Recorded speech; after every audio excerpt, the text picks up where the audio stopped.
canter for. They reached the cliffs quickly, and Stardust stepped from a safe distance from the edge, her sides heaving as she caught her breath. Pippa looked around. From the point over to half of this island's white beaches were spread out. The island was ringed by deep blue water that sparkled like 1,000 tiny jewels. It was so quiet up there, and she could hear the waves hissing softly as they rolled against the shore. But the beaches were a long way down, and it gave her a sudden shiver to be up so high. She clung onto Stardust's mane, and Stardust gently moaned back, sensing Pippa's nervousness. "That's much better," Pippa said. "Chabelle is the most beautiful island ever, but it's high up in some places."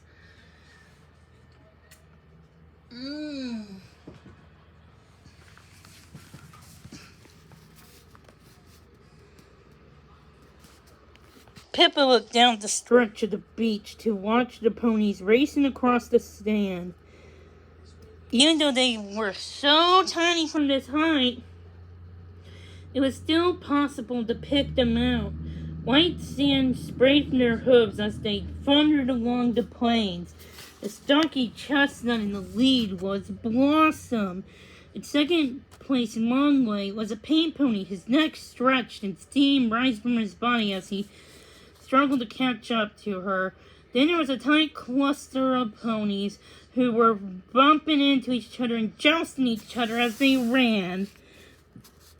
The rest of the races got spread out behind, and the rest of the group of stragglers bringing up their rear. "Look at that! Blossom's so far ahead of the pack," Pippa said.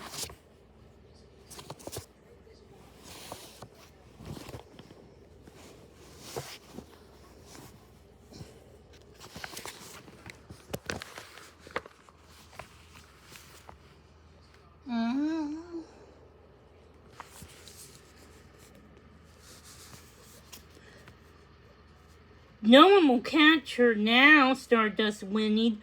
"I'm sure she'll win." Excitement buzzed in Pippa's stomach. She can't wait to see the look on Cinder's stupid face when Blossom won the Equestrian trophy. And what would Blossom's parents say? They might be show ponies, but Pippa was sure they would be thrilled and proud of their daughter. "You can do it, Blossom," Pippa said. Stardust joined in, chanting, "Blossom! Blossom! Blossom!" She trotted on the spot, bouncing Pippa up and down.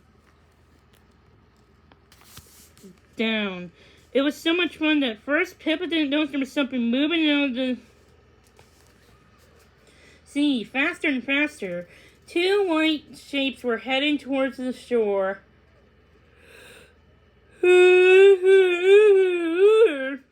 That got Pippa's attention. She put up her hand to shield her eyes from the sun. "Look at that! The seahorses are back!" she gasped. "But what are they doing?"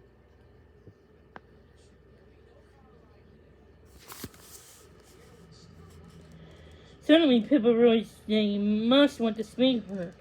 "Who are you waving at?" Stardust asked as Pippa threw both arms in the air. "Rosella and Trident," Pippa answered. As she slid down from Stardust's back. "I bet they're calling for me. I'll take you down to the path of the beach."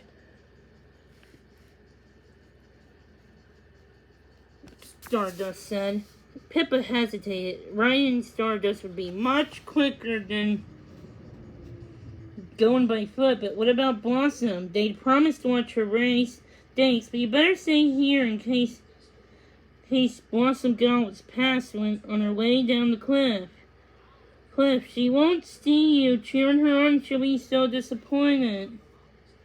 "You're right," Stardust said with a big sigh. "Why does being someone's best friend has to be so difficult sometimes?"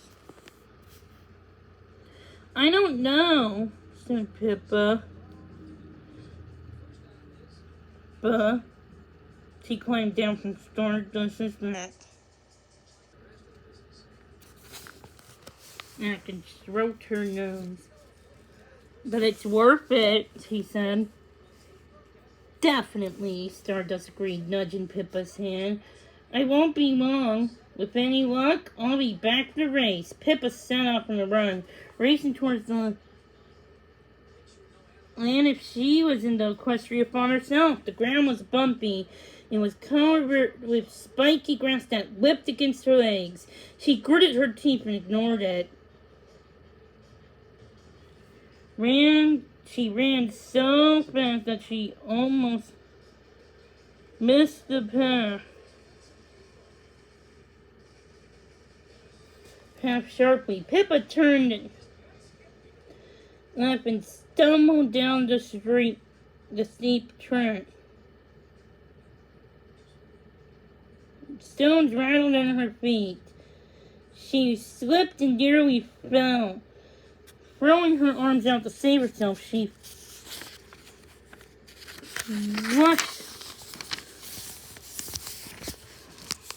hot with panic. She regained her balance and kept going more slowly.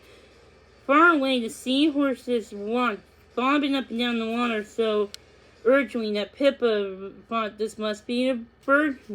The path turned away abruptly, catching Pippa totally unaware and causing her to trip.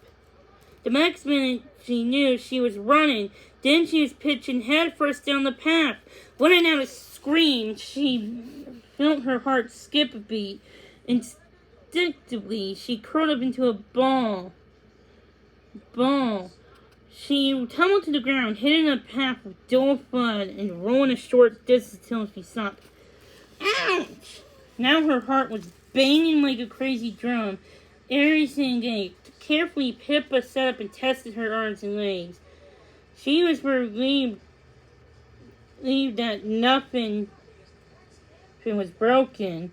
Dusting the dirt and grit from her clothes, she took deep breaths to steady herself and then stood up. Out at the sea, the seahorses seemed to be still now. Pippa waved to show they weren't.